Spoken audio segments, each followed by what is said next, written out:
Matapos manalasa sa Bicol, Southern Tagalog at Metro Manila, sa Central Luzon naman, naramdaman ang bagsik ni Glenda.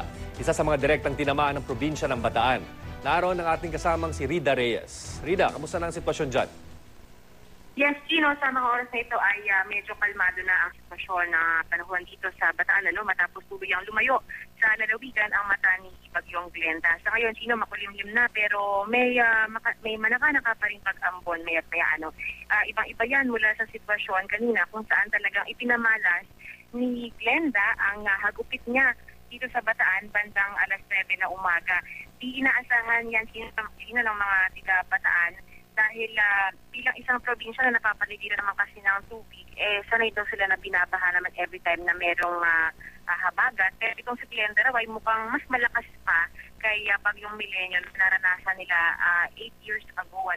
Sa kabila niyan, nagpapasalamat ang otoridad na walang naidalang casualty sa pananalasa ng bagyo, maliban na lamang sa mga kalsada na hanggang ngayon di pa rin madaanan dahil sa mga nagbuwa ng puno, poste at yung mga nagsiparang yero kanina.